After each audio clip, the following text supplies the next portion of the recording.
อรุณสวัสดิ์ค่ะท่านผู้ฟังที่นี่สถานีวิทยุกระจายเสียงแห่งประเทศไทยจังหวัดลำปาง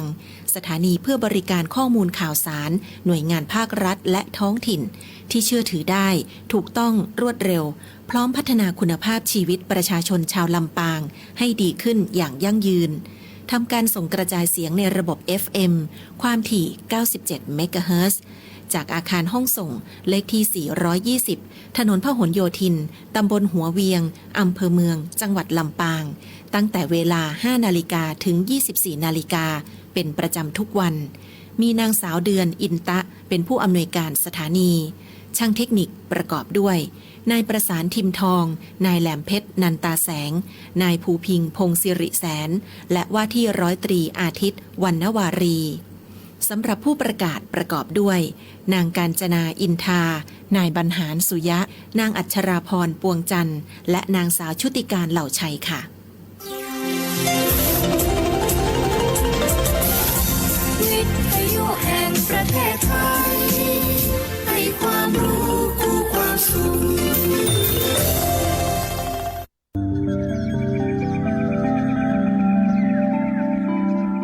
สถานีวิทยุกระจายเสียงแห่งประเทศไทยจังหวัดลำปาง FM 97 เมกะเฮิรตซ์เสนอรายการ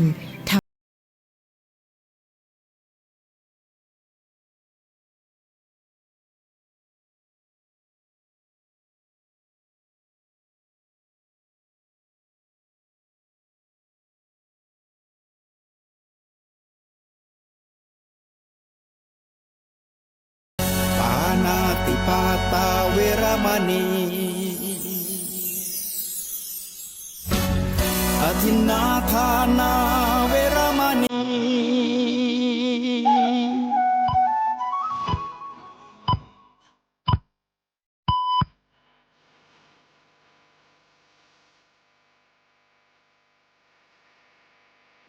สถานีวิทยุกระจายเสียงแห่งประเทศไทยกรมประชาสัมพันธ์ FM 92.5 เมกะเฮิรตซ์และ AM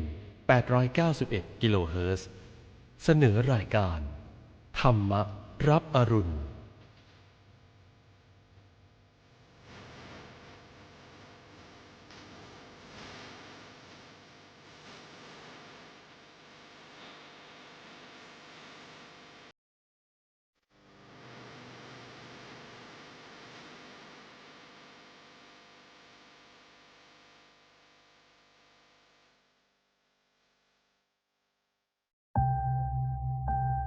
สถานีวิทยุกระจายเสียงแห่งประเทศไทยนำเสนอรายการธรรมรับอรุณโดยมูลนิธิปัญญาภาวนากับพระมหาไพบูลย์อาภีปุณโญในทุกวันพฤหัสเป็นช่วงกลั่นประสูตรที่เป็นกลางข้อมูลที่มีบทเปลี่ยนชนะและความหมายที่ลึกซึ้งงดงามน่าฟังตั้งแต่ต้นให้พ้นจนถึงที่สุดและจบลงอย่างสวยงามเป็นประสูตรเรื่องราวที่มาในพระไตรปิฎกที่เมื่อฟังแล้วจะมีการตกผลึกของความคิดเกิดเป็นความคล่องปากจำได้ขึ้นใจแทงตลอดด้วยปัญญาอย่างดีเป็นสัมมาทิฏฐิได้ในวันนี้ก็นำเสนอจุลเวทลสูตรและอนาถบินทิโกวาทสูตรเป็นบทสนทนาระหว่างพระสงฆ์กับฆราวาสตามฟังโดยในพระสูตรแรกเป็นบทสนทนาที่ภิกษุณีชื่อว่าธรรมทินนาได้สนทนากับอุบาสกที่ชื่อว่าวิสาขะในวัดเวรุวันเป็นเรื่องที่น่าสนใจเกี่ยวกับขันธ์ห้ามรรคแปดการปฏิบัติในสมาธิขั้นที่ลึกซึ้งยิ่งขึ้นไปจนถึงความละเอียดรอบคอบในเรื่องของเวทนามีการเปรียบเทียบส่วนเหมือนส่วนต่างในหมวดธรรมะต่างๆโดยภิกษุณีที่ชื่อว่าธรรมทินนานี้ตามฟังเธอก็มีความเป็นเลิศในเรื่องของการเทศนาธรรมะในความเป็นธรรมกถึก พ่อบ้านของเธอตอนที่ยังเป็นคฤหัสถ์นั่นก็คืออุบาสกคนนี้แหละได้มาสอบถามธรรมะจึงมีการบันทึกข้อมูลเหล่านี้เป็นเรื่องที่เราได้มาศึกษาทำความเข้าใจได้ในจุดที่มามีการเปรียบเทียบส่วนต่างระหว่างเวทนาทั้งที่เป็นสุขเป็นทุกข์และไม่ใช่ทุกข์ไม่ใช่สุขนั้นจะทำให้เราเห็นถึงความละเอียดรอบคอบในธรรมวินัยของพระพุทธเจ้าที่มีความบริสุทธิ์บริบูรณ์สิ้นเชิงไม่ได้มองด้านเดียวแต่มีความรอบตัวที่เมื่อเข้าใจทั้งหมดทั้งสิ้นแล้วการตรัสรู้นี่เป็นไปได้แน่นอนส่วนในพระสูตรที่สองเป็นเรื่องที่อนาถบิณฑิกาเศรษฐีได้สนทนากับท่านพระสารีบุตร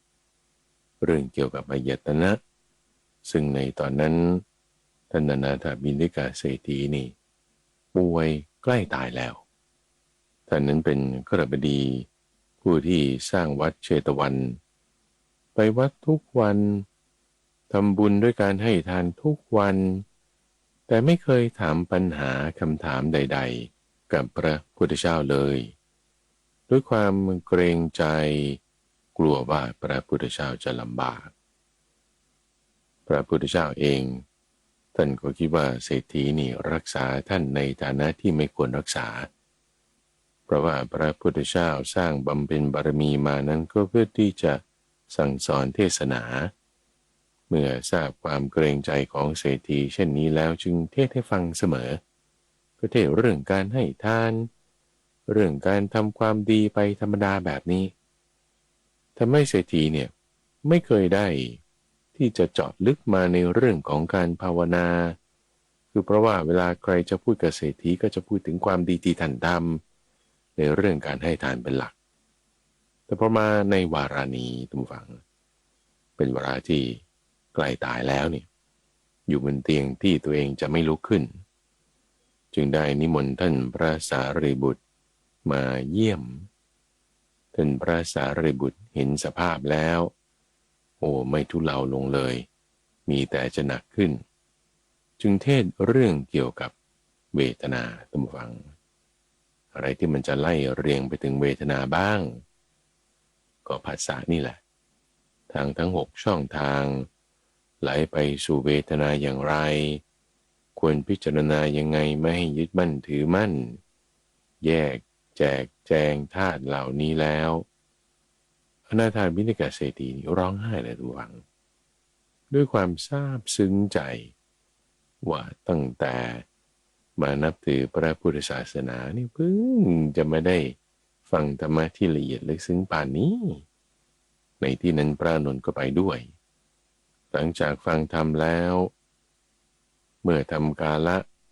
ตายไปแล้วไปเกิดเป็นเทวดาแล้วก็มาแจ้งข่าวการที่ตนได้ฟังธรรมนั้นกับพระพุทธเจ้าด้วย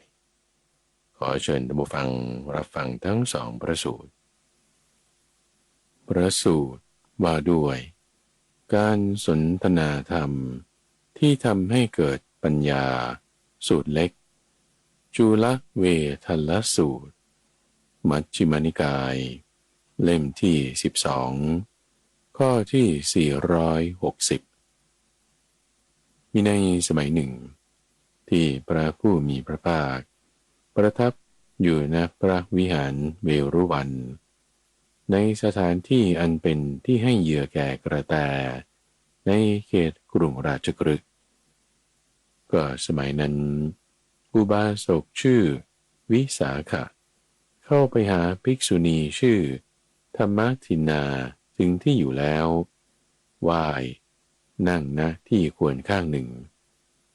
ตอนสักยะทิฏฐิอุบาสกวิสาขะได้ถามกับภิกษุณีธรรมทินนาว่าคุณแม่ก็ที่พระผู้มีพระภาคตรัสว่าสักยะสักยะธรรมะอะไรที่พระผู้มีพระภาคตรัสเรียกว่าสักกายะธรรมทินนาภิกษุณีได้ตอบว่า ท่านวิสาขะอุปทานขันธ์ทั้ง5ประการคืออุปทานขันธ์คือรูปหรือรูปูปาทานขันธ์อุปทานขันธ์คือเวทนาหรือเวทนูปาทานขันธ์อุปทานขันธ์คือสัญญาหรือสัญญูปาทานขันธ์อุปทานขันธ์คือสังขารหรือสังขารูปาทานขันธ์และอุปทานขันธ์คือวิญญาณหรือวิญญาณูปาทานขันธ์ท่านวิสาขะอุปทานขันธ์ทั้ง5ประการนี้พระผู้มีพระภาคเจ้าตรัสเรียกว่าสกายะวิสาขาอุบาสกชื่นชมอนุโมทนาภาสิทธิ์ของภิกษุณีธรรมทินาด้วยกล่าวว่าสาธุดีละคุณแม่แล้วได้ถามปัญหาต่อไปว่าคุณแม่ก็พระผู้มีพระภาคเจ้าตรัสว่าสักกายสมุทัยสักกายสมุทัยธรรมะอะไรที่พระผู้มีพระภาคตรัสเรียกว่าสักกายสมุทัยภิกษุณีธรรมทินาได้ตอบว่าท่านวิสาขะปัญหาอันทำให้เกิดอีกที่ประกอบด้วยความเพลิดเพลินและความกำหนัดมีปกติให้เพลิดเพลินในอารมณ์นั้นๆได้แก่กามตัณหาภวตัณหาและวิภวตัณหานี้พระผู้มีพระภาคตรัสเรียกว่าสักกายสมุทัยอุบาสกวิสาขะได้ถามต่อว่าก็ที่พระผู้มีพระภาคเจ้าตรัสว่าสักกายนิโรธสักกายนิโรธธรรมะอะไรที่พระผู้มีพระภาคตรัสเรียกว่าสักกายนิโรธภิกษุณีธรรมทินาได้ตอบว่าอุบาสกวิสาขะความดับตัณหาไม่เหลือด้วยวิราคะความสละคืนความพ้นความไม่อาลัยในตัณหานั้นนี้พระผู้มีพระภาคตรัสเรียกว่าสักกายนิโรธท่านภิกษุณีธรรมทินาก็ที่พระผู้มีพระภาคตรัสว่าสักกายนิโรธคามินีปฏิปทาสักกายนิโรธคามินีปฏิปทาก็ธรรมะอะไรที่พระผู้มีพระภาคตรัสเรียกว่าสักกายนิโรธคามินีปฏิปทาท่านอุบาสกวิสาขะอริยมรรคมีองค์8ได้แก่สัมมาทิฏฐิสัมมาสังกัปปะสัมมาวาจาสัมมากัมมันตะสัมมาอาชีวะสัมมาวายามะสัมมาสติและสัมมาสมาธินี้พระผู้มีพระภาคตรัสเรียกว่าสักกายนิโรธคามินีปฏิปทาท่านภิกษุณีธรรมทินาก็อุปทานกับอุปทานขันธ์ทั้ง5เป็นอย่างเดียวกันหรือแตกต่างกันท่านอุบาสกวิสาขะอุปทานกับอุปทานขันธ์ทั้ง5ทั้งไม่เป็นอันเดียวกันทั้งไม่ต่างกันก็ความกำหนัดพอใจในอุปทานขันธ์ทั้ง5ก็คืออุปทานขันธ์นั่นเองคุณแม่ธรรมทินาก็สักกายทิฏฐิมีได้อย่างไรท่านอุบาสกวิสาขะคือปุถุชนในโลกนี้ที่ยังไม่ได้สดับไม่ได้พบพระอริยเจ้าทั้งหลายไม่ฉลาดในธรรมะของพระอริยเจ้าไม่ได้รับคำแนะนำในธรรมะของพระอริยเจ้าไม่ได้พบสัตบุรุษทั้งหลายไม่ฉลาดในธรรมของสัตบุรุษไม่ได้รับคำแนะนำในธรรมของสัตบุรุษพิจารณาเห็นรูปโดยความเป็นตนบ้างพิจารณาเห็นตนว่ามีรูปบ้างพิจารณาเห็นรูปในตนบ้างพิจารณาเห็นตนในรูปบ้างพิจารณาเห็นเวทนา สัญญาสังขารและวิญญาณโดยความเป็นตนบ้างพิจารณาเห็นตนว่ามีวิญญาณบ้างพิจารณาเห็นวิญญาณในตนบ้าง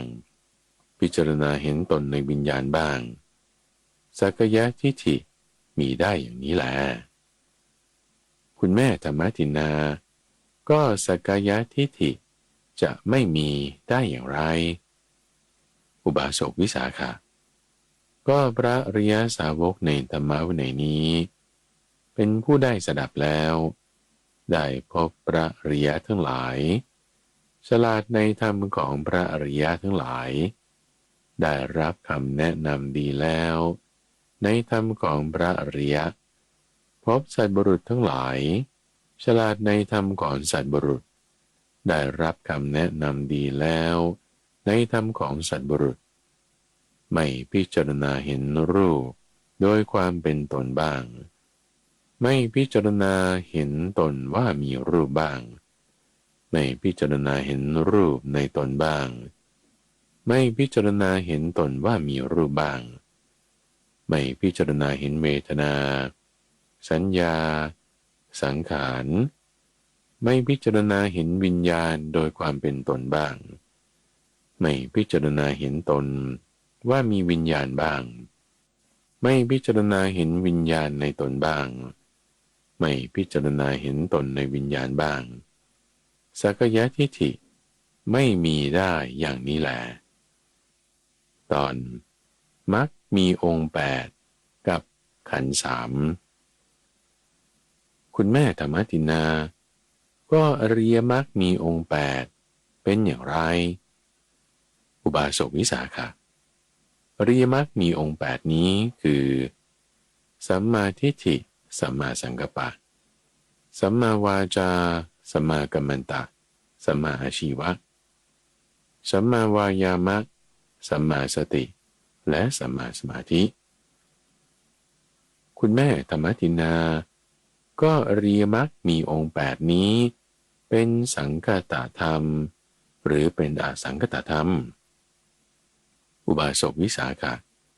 อริยมรรคมีองค์8นี้เป็นสังคตธรรม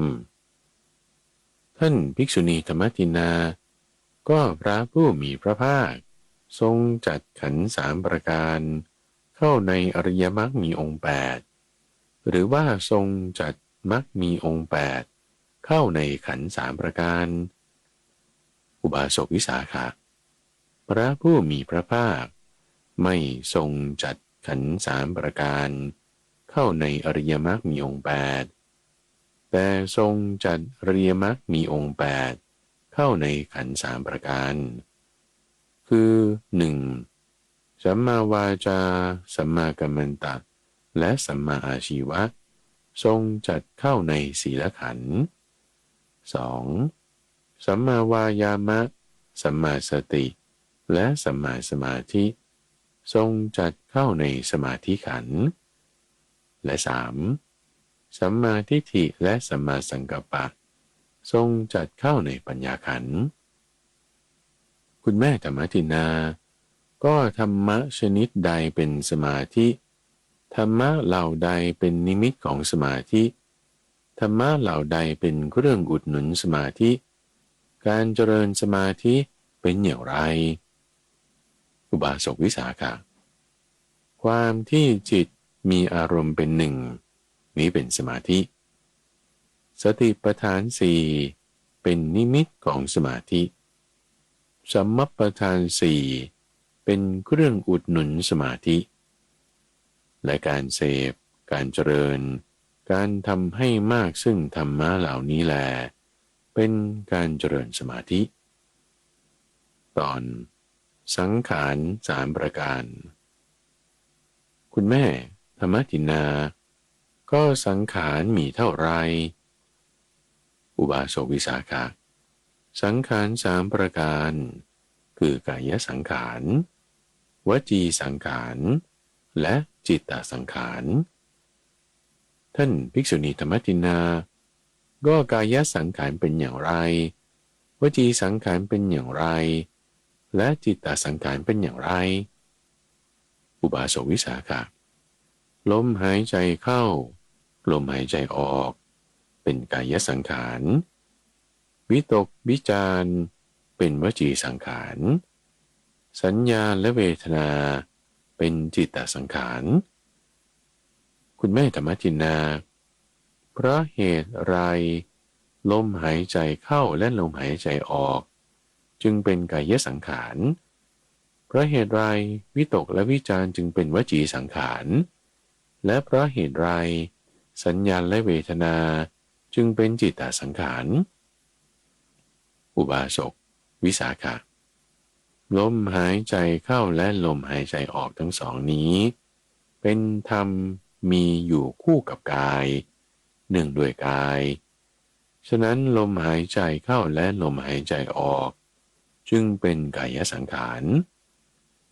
ส่วนบุคคลเมื่อตรึกและตรองคือวิตกและวิจารก่อนแล้วจึงเปล่งวาจาฉะนั้นวิตกและวิจารจึงเป็นวจีสังขารส่วนสัญญาและเวทนาเป็นธรรมที่มีอยู่คู่กับจิตเนื่องด้วยจิตฉะนั้นสัญญาและเวทนาจึงเป็นจิตตสังขารตอนสัญญาเวทยิตานิโรธคุณแม่ธรรมทินาก็การเข้าสัญญาเวทยิตานิโรธเป็นอย่างไรอุบาสกวิสาขะภิกษุผู้เข้าสัญญาเวทยิตานิโรธไม่ได้มีความคิดอย่างนี้ว่าเราจะเข้าสัญญาเวทยิตานิโรธหรือเรากำลังเข้าสัญญาเวทยิตานิโรธ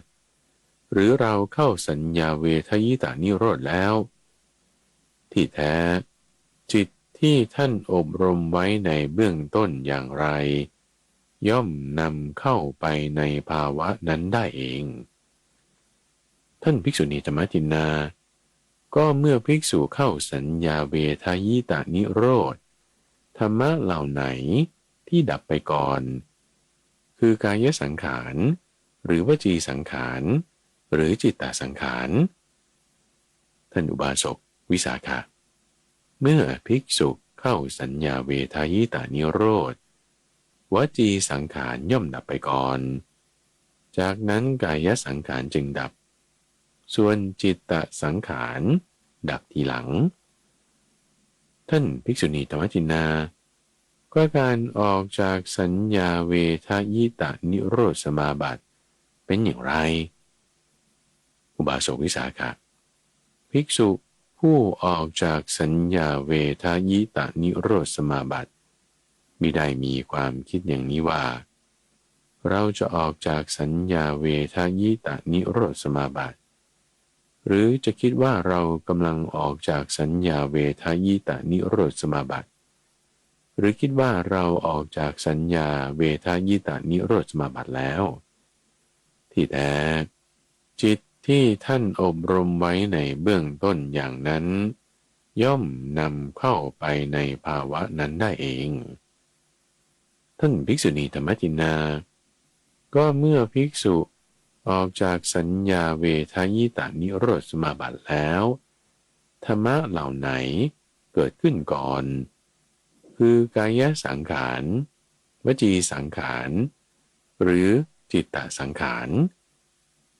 อุบาสกวิสาขะเมื่อภิกษุออกจากสัญญาเวทยิตานิโรธสมาบัติจิตตสังขารเกิดขึ้นก่อนจากนั้นกายสังขารก็เกิดขึ้นส่วนวจีสังขารเกิดขึ้นทีหลังท่านภิกษุณีธรรมทินนาก็ภัสสะเท่าไรย่อมถูกต้องภิกษุผู้ออกจากสัญญาเวทยิตานิโรธสมาบัติอุบาสกภัสสะสามอย่างคือภัสสะชื่อสุญญตะคือว่างภัสสะชื่ออนิมิตตะคือไม่มีนิมิตและภัสสะชื่ออปนิหิตะคือไม่มีที่ตั้งย่อมถูกต้องภิกษุผู้ออกจากสัญญาเวทยิตานิโรธสมาบัติ คุณแม่ธรรมจินนาก็ภิกษุผู้ออกแล้วจากสัญญาเวทายตานิโรธสมาบัติจิตน้อมไปในธรรมะอะไรโน้มไปในธรรมะอะไรและโอนไปในธรรมะอะไรอุบาสกวิสาขะภิกษุผู้ออกแล้วจากสัญญาเวทายตานิโรธสมาบัติมีจิตน้อมไปในวิเวกโน้มไปในวิเวกและโอนไปในวิเวกตอนเวทนาคุณแม่ธรรมจินาก็เวทนามีเท่าไรอุบาสกวิสาขะเวทนามี3ประการคือสุขเวทนาทุกขเวทนาและอทุกขมสุขเวทนาท่านภิกษุณีธรรมทินาก็สุขเวทนาเป็นอย่างไรทุกขเวทนาเป็นอย่างไรและอทุกขมสุขเวทนาเป็นอย่างไรอุบาสกวิสาขะการเสวยอารมณ์ที่เป็นสุขสำราญทางกายหรือทางใจนี้เป็นสุขเวทนาการเสวยอารมณ์ที่เป็นทุกข์ไม่สำราญทางกายหรือทางใจนี้เป็นทุกขเวทนาการเสวยอารมณ์ที่ไม่ใช่ความสำราญและที่ไม่ใช่ความไม่สำราญทางกายหรือทางใจนี้เป็นอทุกขมสุขเวทนาท่านภิกษุณีธรรมทินนาสุขเวทนาเป็นสุขเพราะอะไรเป็นทุกข์เพราะอะไรทุกขเวทนาเป็นสุขเพราะอะไรเป็นทุกข์เพราะอะไรและอทุกขมสุขเวทนาเป็นสุขเพราะอะไรเป็นทุกข์เพราะอะไรอุบาสกสุขเวทนาเป็นสุขเพราะตั้งอยู่เป็นทุกข์เพราะแปรไปทุกขเวทนาเป็นทุกข์เพราะตั้งอยู่เป็นสุขเพราะแปรไปส่วนอทุกขมสุขเวทนาเป็นสุขเพราะรู้เป็นทุกข์เพราะไม่รู้ท่านภิกษุณีธรรมทินนาก็อนุสัยชนิดไหนนอนเนื่องอยู่ในสุขเวทนาอนุสัยชนิดไหนนอนเนื่องอยู่ในทุกขเวทนาและอนุสัยชนิดไหนนอนเนื่องอยู่ในอทุกขมสุขเวทนาอุบาสกราคานุสัยคือกิเลสที่นอนเนื่องคือความกำหนัดนอนเนื่องอยู่ในสุขเวทนาปฏิฆานุสัยกิเลสที่นอนเนื่องคือความขัดเคืองนอนเนื่องอยู่ในทุกขเวทนาและอวิชชานุสัยคือกิเลสที่นอนเนื่องคือความไม่รู้จริงนอนเนื่องอยู่ในอทุกขมสุขเวทนาท่านภิกษุณีราคานุสัยนอนเนื่องอยู่ในสุขเวทนาทั้งหมดหรือปฏิฆานุสัยนอนเนื่องอยู่ในทุกขเวทนาทั้งหมดหรืออวิชชานุสัยนอนเนื่องอยู่ในอทุกขมสุขเวทนาทั้งหมดอย่างนั้นหรืออุบาสกราคานุสัยนอนเนื่องอยู่ในสุขเวทนาทั้งหมดก็หาไม่ได้ปฏิฆานุสัยนอนเนื่องอยู่ในทุกขเวทนาทั้งหมดก็หาไม่ได้อวิชชานุสัยนอนเนื่องอยู่ในอทุกขมสุขเวทนาทั้งหมดก็หาไม่ได้ท่านภิกษุณีธรรมะอะไรจะพึงละได้ในสุขเวทนาธรรมะอะไรจะพึงละได้ในทุกขเวทนาและธรรมะอะไรจะพึงละได้ในอทุกขมสุขเวทนาอุบาสกราคานุสัยจะพึงละได้ในสุขเวทนาปฏิฆานุสัยจะพึงละได้ในทุกขเวทนาและอวิชชานุสัยจะพึงละได้ในอทุกขมสุขเวทนาแม่เจ้าธรรมจินนาก็ราคานุสัยจะพึงละได้ในสุขเวทนาทั้งหมดหรือ ปฏิฆานุสัยจะพึงละได้ในทุกขเวทนาทั้งหมดหรืออวิชชานุสัยจะพึงละได้ในอทุกขมสุขเวทนาทั้งหมดหรืออุบาสกวิสาขะราคานุสัยจะพึงละได้ในสุขเวทนาทั้งหมดก็หาไม่ได้ปฏิฆานุสัยจะพึงละได้ในทุกขเวทนาทั้งหมดก็หาไม่ได้อวิชชานุสัยจะพึงละได้ในอทุกขมสุขเวทนาทั้งหมดก็หาไม่ได้คือภิกษุในธรรมวินัยนี้สงัดแล้วจากกามและอกุศลธรรมทั้งหลายแล้วบรรลุปฐมฌานที่มีวิตกวิจารปีติและสุข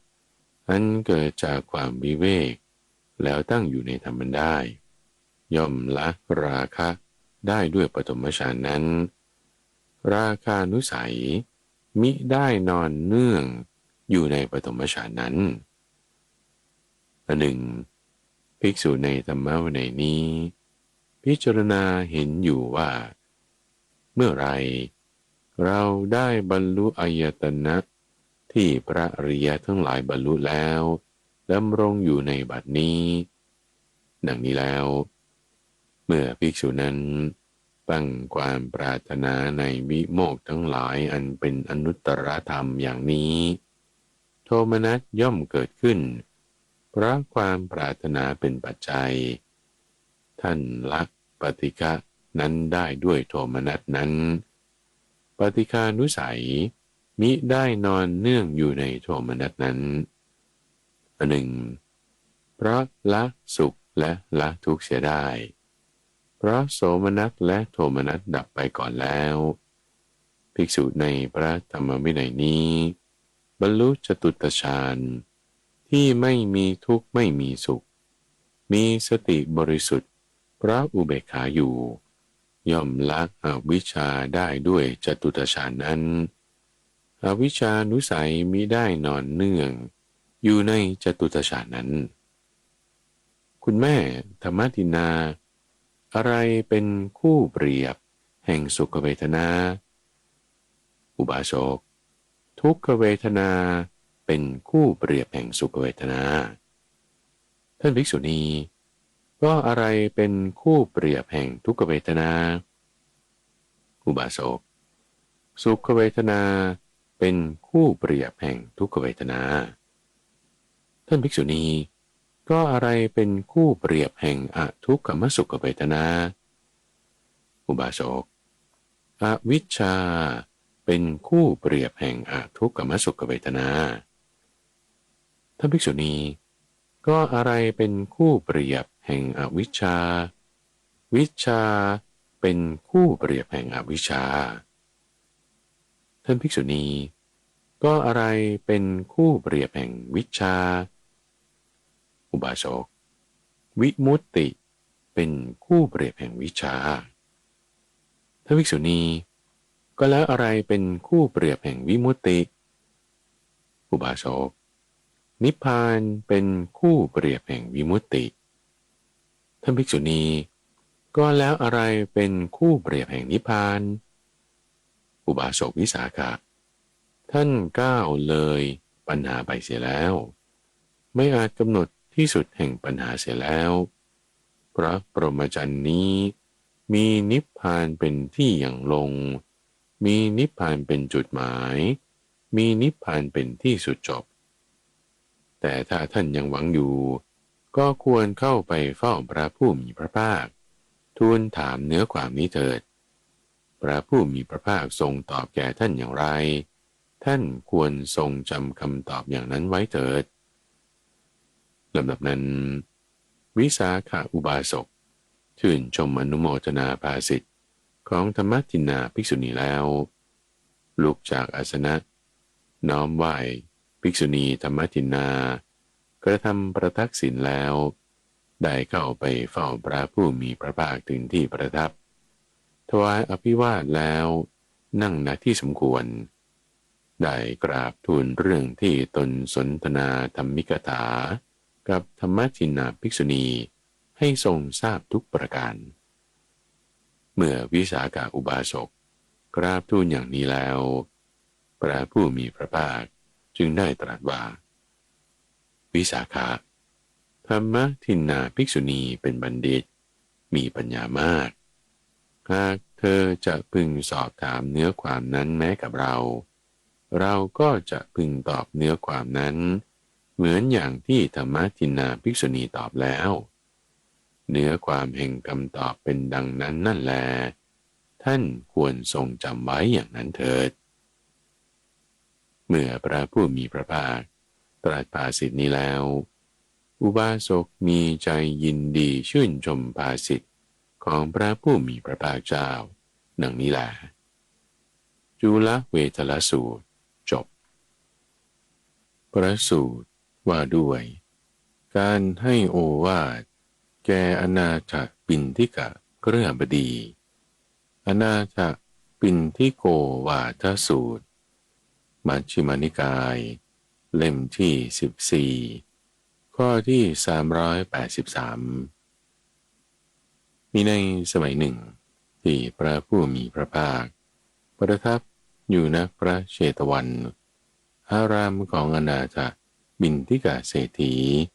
ในเขตกรุงสาวัตถีก็สมัยนั้นแล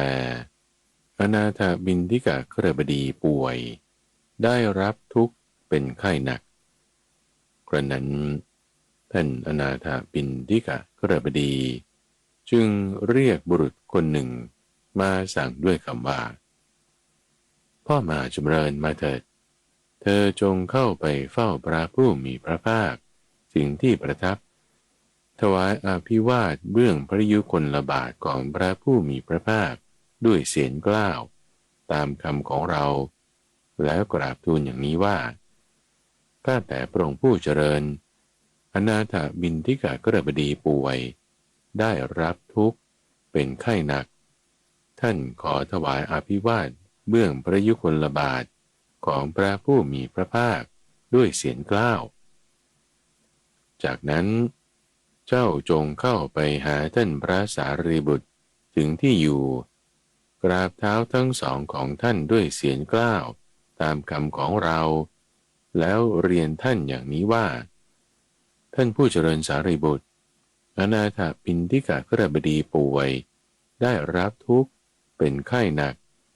ท่านขอกราบเท้าทั้งสองของท่านพระสารีบุตรด้วยเสียงกล้าวและเจ้าจงเรียนท่านอย่างนี้ว่าขอท่านพระสารีบุตรโปรดอนุเคราะห์เข้าไปเยี่ยมท่านอนาถบิณฑิกะเครือบบดีถึงที่นิเวศด้วยเถิดบุรุษนั้นรับคำของท่านเศรษฐีแล้วจึงเข้าไปเฝ้าพระผู้มีพระภาคถึงที่ประทับถวายอภิวาทแล้วนั่งณที่สมควรได้กราบทูลกับพระผู้มีพระภาคว่าข้าแต่พระองค์ผู้เจริญท่านอนาถบิณฑิกะเครือบบดีป่วยได้รับทุกข์เป็นไข้หนักท่านขอถวายบังคมพระยุคลบาทของพระผู้มีพระภาคด้วยเสียงกล้าวจากนั้นเขาจึงเข้าไปหาท่านพระสารีบุตรถึงที่อยู่ไหว้แล้วนั่งณที่สมควรได้เรียนท่านพระสารีบุตรอย่างนี้ว่าท่านผู้เจริญท่านอนาถบิณฑิกะเครือบบดีป่วยได้รับทุกข์เป็นไข้หนักท่านขอกราบเท้าทั้งสองของท่านพระสารีบุตรด้วยเสียงกล้าวและฝากมาเรียนด้วยว่าขอท่านพระสารีบุตรโปรดอนุเคราะห์เข้าไปเยี่ยมท่านอนาถบิณฑิกะเครือบบดีถึงที่นิเวศด้วยเถิดท่านพระสารีบุตรได้รับนิมนต์โดยดุษฎียภาพคือด้วยการนิ่งครั้นนั้นท่านพระสารีบุตรจึงได้ครองสบงถือบาทและจีวรมีท่านพระอานนท์เป็นปัจฉาสมณะเข้าไปยังนิเวศของท่านอนาถบิณฑิกะเครือบบดีนั่งบนอาสนะที่ปูลาดไว้แล้วได้ถามเครือบบดีว่าท่านเครือบบดีท่านยังสบายดีอยู่หรือ ยังพอเป็นอยู่ได้หรือ ทุกขเวทนาของท่านทุเลาลงไม่กำเริบขึ้นหรือ อาการทุเลาปรากฏ อาการกำเริบไม่ปรากฏหรือท่านนาถบิณฑิกขดบดีจึงได้ตอบว่า ท่านสารีบุตรกระผมไม่สบายจะเป็นอยู่ไม่ได้ ทุกขเวทนาของกระผมกำเริบหนักขึ้นไม่ทุเลาลงเลย อาการกำเริบปรากฏ อาการทุเลาไม่ปรากฏ เปรียบเหมือนคนที่แข็งแรง ใช้เหล็กแหลมคมทิ่มแทงศีรษะแม้ฉันใด ลมแรงกล้าเสียดแทงศีรษะของกระผมฉันนั้นเหมือนกัน กระผมไม่สบายเป็นอยู่ไม่ได้ ทุกขเวทนาของกระผมกำเริบหนักไม่ทุเลาลงเลย อาการกำเริบปรากฏ อาการทุเลาไม่ปรากฏ เปรียบเหมือนคนที่แข็งแรงใช้เชือกหนังที่เหนียวขันที่ศีรษะแม้ฉันใด ลมอันแรงกล้าเสียดแทงศีรษะของกระผม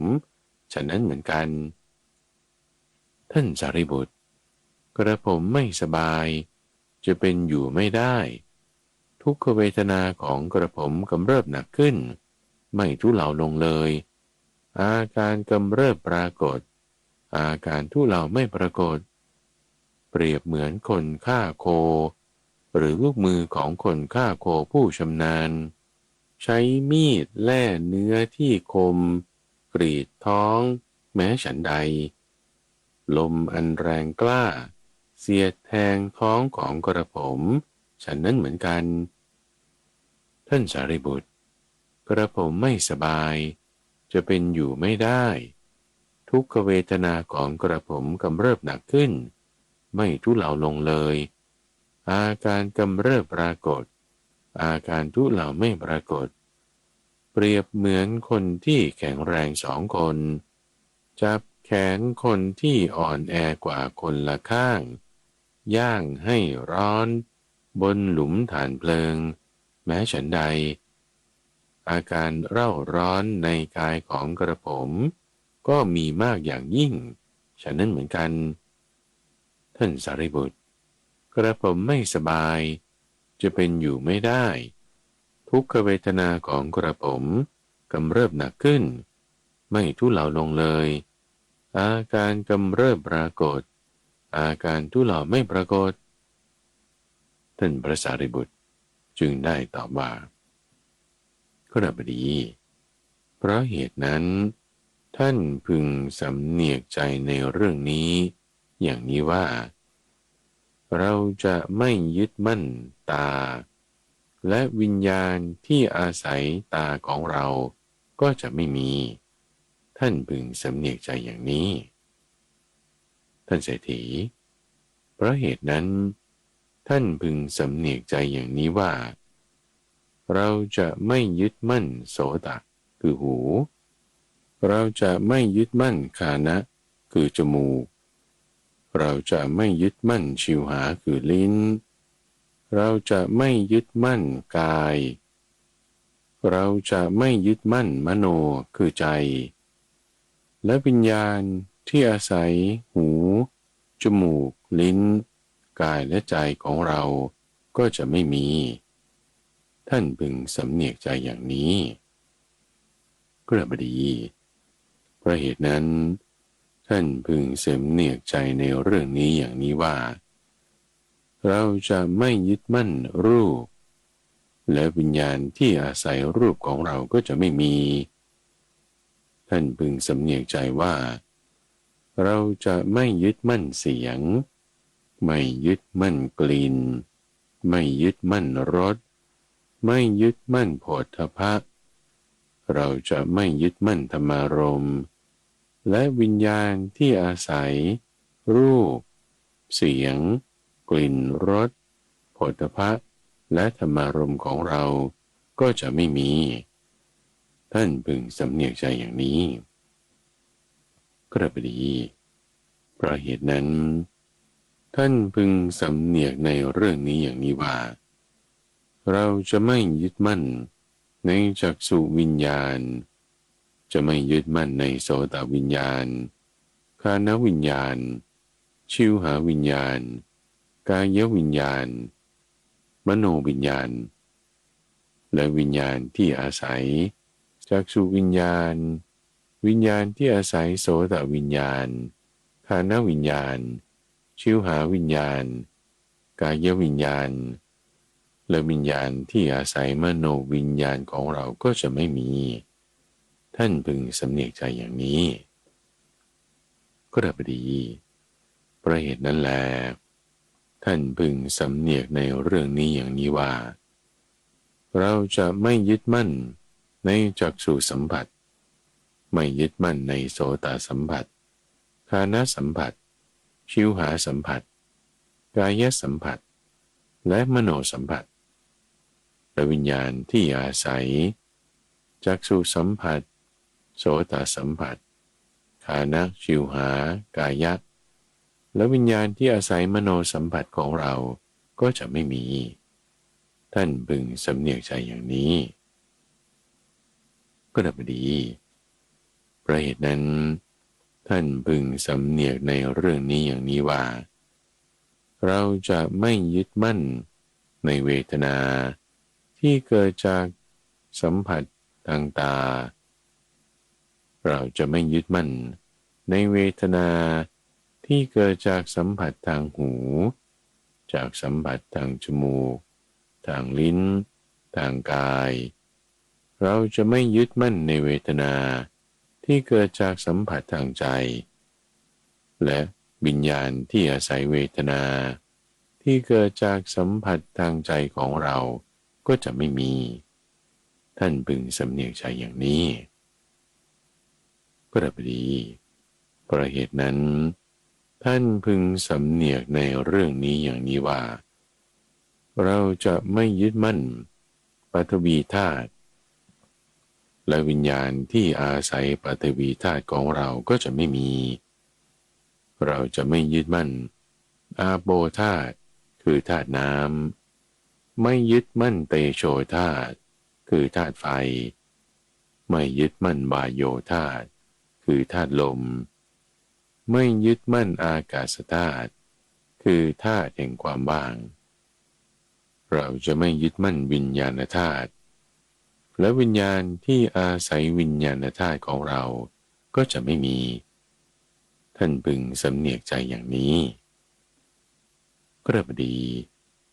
เพราะเหตุนั้นท่านพึงสำเนียกใจในเรื่องนี้อย่างนี้ว่าเราจะไม่ยึดมั่นรูปไม่ยึดมั่นเวทนาสัญญาสังขารและวิญญาณที่อาศัยวิญญาณของเราก็จะไม่มีท่านพึงสำเนียกใจอย่างนี้ก็ได้ดีเพราะเหตุนั้นท่านพึงสำเนียกในเรื่องนี้อย่างนี้ว่าเราจะไม่ยึดมั่นในอากาสานัญจายตนะไม่ยึดมั่นในวิญญาณัญจายตนะไม่ยึดมั่นในอากินจัญญายตนะไม่ยึดมั่นในเนวสัญญานาสัญญายตนะและวิญญาณที่อาศัยเนวสัญญานาสัญญายตนะของเราก็จะไม่มีท่านพึงสำเนียกใจอย่างนี้ก็ได้ดีเพราะเหตุนั้นท่านพึงสำเนียกในเรื่องนี้อย่างนี้ว่าเราจะไม่ยึดมั่นในโลกนี้จะไม่ยึดมั่นในโลกหน้าและวิญญาณที่อาศัยโลกหน้าของเราก็จะไม่มีท่านพึงสำเนียกใจอย่างนี้ก็ได้ดีเพราะเหตุนั้นท่านพึงสำเนียกใจในเรื่องนี้อย่างนี้ว่าอารมณ์ใดที่เราเห็นฟังทราบรู้แจ้งแสวงหาได้พิจารณาแล้วด้วยใจเราจะไม่ยึดมั่นอารมณ์แม้นั้นและวิญญาณที่อาศัยอารมณ์นั้นของเราก็จะไม่มีท่านพึงสำเนียกใจอย่างนี้ก็เมื่อท่านพระสารีบุตร กล่าวอย่างนี้แล้วอนาถบิณฑิกะคฤบดีได้ร้องไห้น้ำตาไหลท่านพระนนท์สังเกตเห็นแล้วจึงได้ถามท่านอนาถบิณฑิกะคฤบดีว่าท่านคฤบดีท่านยังยึดติดอยู่หรืออนาถบิณฑิกะคฤบดีจึงได้ตอบว่าท่านอานนท์ผู้เจริญกระผมไม่ได้ยึดติดแต่กระผมได้นั่งใกล้พระศาสดาและหมู่ภิกษุที่น่าเจริญใจมานานแล้วกระผมไม่เคยได้สดับธรรมิกถาเห็นป่านนี้เลยกระบดีธรรมิกถาเห็นป่านนี้ไม่แจ่มแจ้งแก่คฤหัสถ์ผู้นุ่งขาวห่มขาวแต่แจ่มแจ้งแก่บรรพชิตทั้งหลายท่านเศรษฐีจึงได้กล่าวว่าท่านพระสารีบุตรผู้เจริญถ้าเช่นนั้นขอธรรมิกถาเห็นป่านนี้จงแจ่มแจ้งแก่คฤหัสถ์ผู้นุ่งขาวห่มขาวบ้างเถิดเพราะกุลบุตรผู้มีกิเลสทุลีในดวงตาน้อยก็มีอยู่เพราะไม่ได้ฟังธรรมพวกเขาจะเสื่อมและเป็นผู้ไม่รู้ธรรมครั้นท่านพระสารีบุตรและท่านพระอานนท์ได้โอวาทอนาถบิณฑิกะคฤบดีด้วยโอวาทนี้แล้วก็ลุกจากอาสนะหลีกไปเมื่อท่านพระสารีบุตรและท่านพระอานนท์จากไปไม่นานแล้วอนาถบิณฑิกะคฤบดีก็ได้ทำกาลกิริยาคือตายแล้วไปเกิดในหมู่เทพชั้นดุสิตในครั้งนั้นอนาถบิณฑิกะเทพบุตรมีวรรณะงดงามยิ่งนักเมื่อราตรีผ่านพ้นไปทำพระเชตวันทั้งหมดให้สว่างเข้าไปเฝ้าพระผู้มีพระภาคถึงที่ประทับถวายอภิวาทแล้วยืนณที่สมควรได้กราบทูลด้วยคาถานี้ว่าก็พระเชตวันนี้มีหมู่ฤาษีพำนักอยู่พระผู้เป็นธรรมราชาก็ประทับอยู่เป็นสถานที่ให้เกิดปีติแก่ข้าพระองค์การงานหนึ่งวิชาหนึ่งธรรมะหนึ่งศีลหนึ่งชีวิตอันสูงสุดอีกหนึ่งสัตว์ทั้งหลายย่อมบริสุทธิ์ด้วยธรรมะนี้หาใช่บริสุทธิ์ด้วยโคตรหรือทรัพย์ไม่เพราะเหตุนั้นแลคนฉลาดเมื่อเห็นประโยชน์ตนควรเลือกเฟ้นธรรมะโดยแยบกายเถิดเพราะเมื่อเลือกเฟ้นเช่นนี้ย่อมหมดจดในธรรมะเหล่านั้นพระสารีบุตรเท่านั้นเป็นผู้ยอดเยี่ยมกว่าภิกษุผู้ถึงฝั่งด้วยปัญญาศีลและความสงบอนาถบิณฑิกะเทพบุตรเมื่อได้กราบทูลดังนี้แล้วพระศาสดาทรงพอพระทัยเมื่ออนาถบิณฑิกะเทพบุตรรู้ว่าพระศาสดาทรงพอพระทัยจึงได้ถวายอภิวาทกระทำประทักษิณแล้วหายตัวไปณที่นั้นนั่นเองครั้งนั้นเมื่อราตรีล่วงไปมากแล้วพระผู้มีพระภาคจึงรับสั่งภิกษุทั้งหลายมาแล้วตรัสว่าภิกษุทั้งหลายเมื่อคืนนี้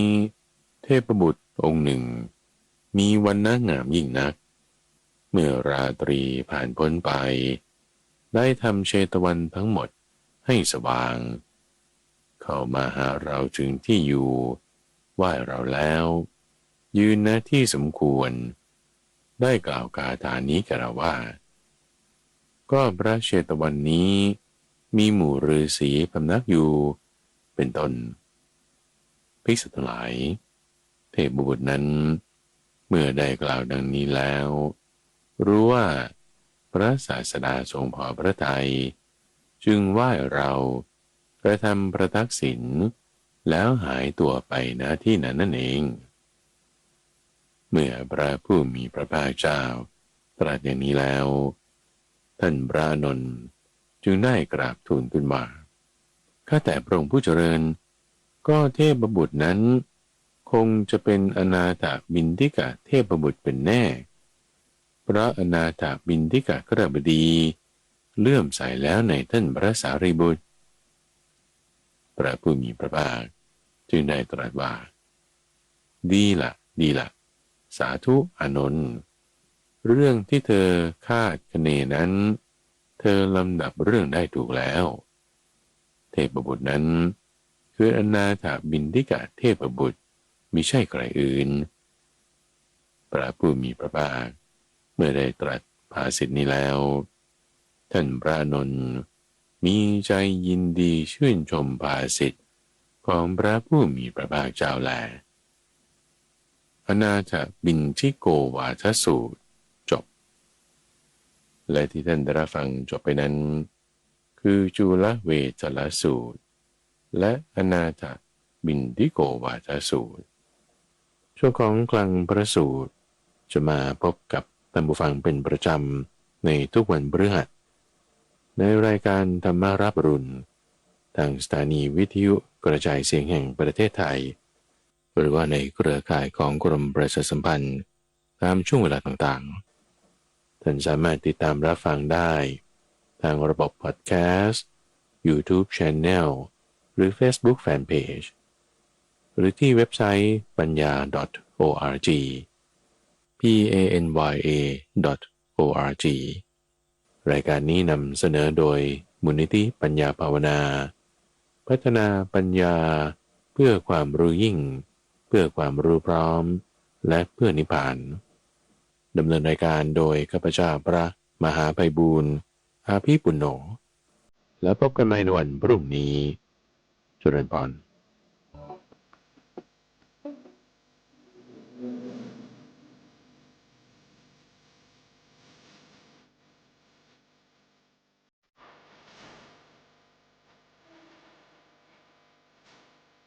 ติดตามรับฟังรายการธรรมรับอรุณได้เป็นประจำทุกวันทางสถานีวิทยุกระจายเสียงแห่งประเทศไทยกรมประชาสัมพันธ์ FM 92.5 เมกะเฮิรตซ์และ AM 891 กิโลเฮิรตซ์